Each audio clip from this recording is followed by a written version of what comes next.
Hello, my name is Sharon Bufala and welcome to Solent Sports News. We are here joined right now with Miguel de Souza, a QPR coach. He's going to talk to us more about racism. Hello, Miguel. Hi, how you doing? Yeah, I'm good. What are your thoughts on Newcastle coach that has been charged for being racist to under 23 players? I think that what people need to do is just take a step back and have a look at the greater picture here, because I don't think this is going to be the last of something that we hear of this. It definitely isn't the first, and therefore, if we're now looking at it from that particular perspective, that there is a wider issue here, then it can be tackled on a wider scale. If we're going to look at it, Beardsley is a reputable footballer in this country, played in one of the most successful England sides up until that point in time in 1990 with Bobby Robson. And the confusing part there is that one of his most successful times at Newcastle was playing up front with Andy Cole. So for him to be found foul of racist connotations within his practice is very disappointing. But I think that if you have a look at the way that things have manifested itself within England and Europe as a whole, and opinions of people from other descents, this is a bigger problem. And unless people are going to be educated in more detail over this wider issue, then it's going to be something that's going to... Migs, do you think racism will ever walk away from football? But I think that buys into what I was just saying. I don't think it can come out of football until people are appropriately educated. You've had this incident with Peter Beardsley. You've had the incident with Sophie Jones in the women's game, where she's, said that she's been forced to retire after, having a hearing where she was found guilty of racist chanting.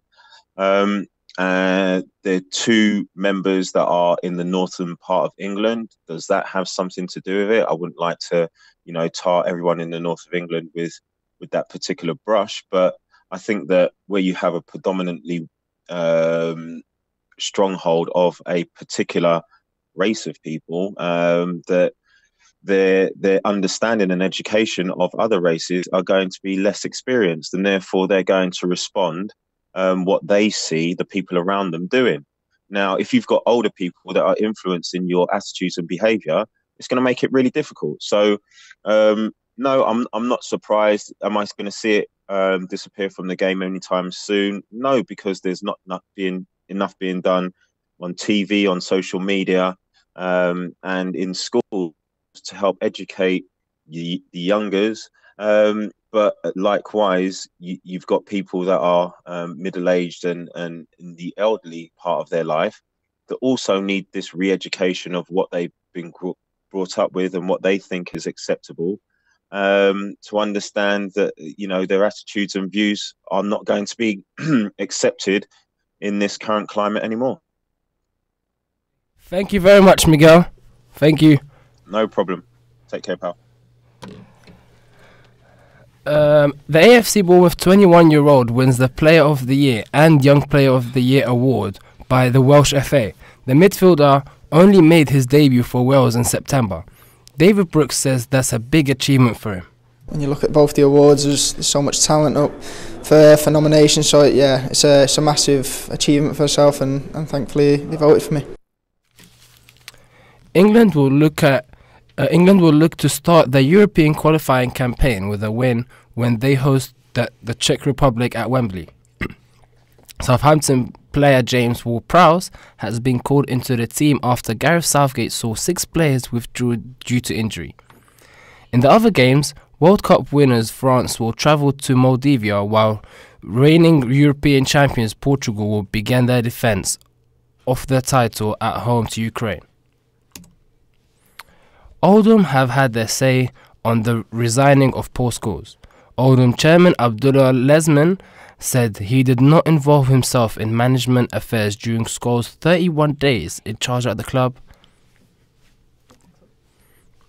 After Scotland's humiliating 3-0 defeat to Kazakhstan, there have been questions over Alex McLeish's team selection. What is next for Scotland?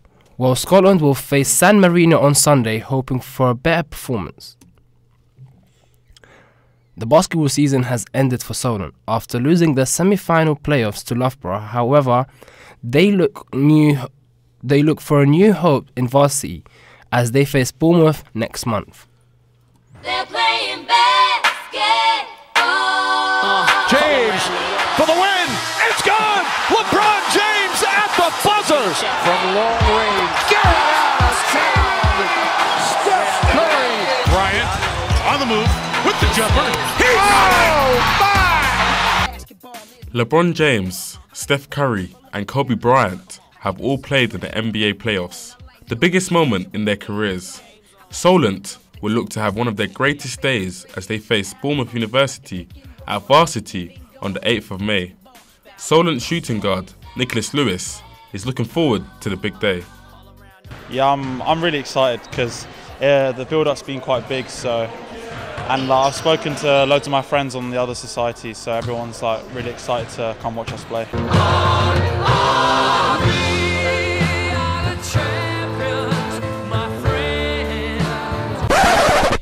Well, they wasn't champions, as Solent finished second in the Bucks Premier South League. However, the students will be looking to sing their song at varsity, which is now going to be played at the new Solent Sports Complex. A whopping £100 million was invested into the facilities. Yeah, my name's Matt Davis. I play shooting guard for Solent Kestrels and for the Solent University Bucks team. I've been looking forward to the new building for a long time now because I thought it was hoping coming sooner. But it'd be great to get one last game in for Solent Uni, hopefully beat them.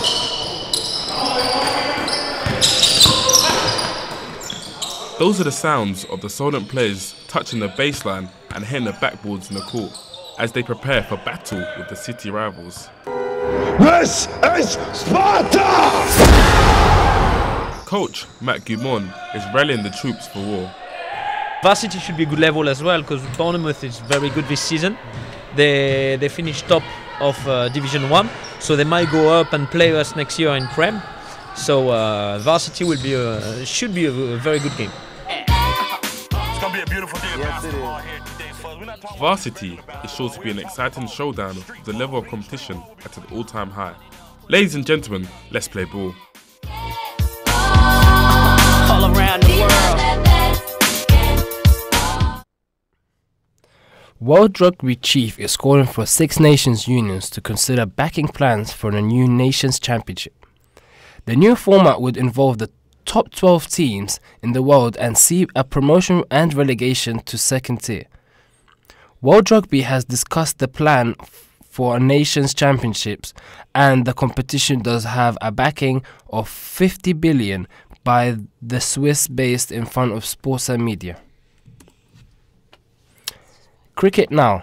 At Dunham have named an Australian cricketer as captain after coming back from his ban. Cameron Bancroft has been named captain of Dunham ahead of their country championship and one-day campaign this season. Bancroft returns from the 9-month ban after the 26-year-old played a part in the ball tampering scandal during the third test against South Africa in March 2018. He replaces former Australian captain Paul Collingwood, who retired at the end of the 2018 campaign.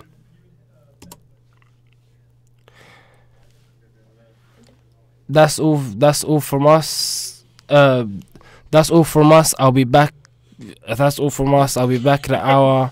Remember, you can keep up to date on the website solentjournalism.co.uk.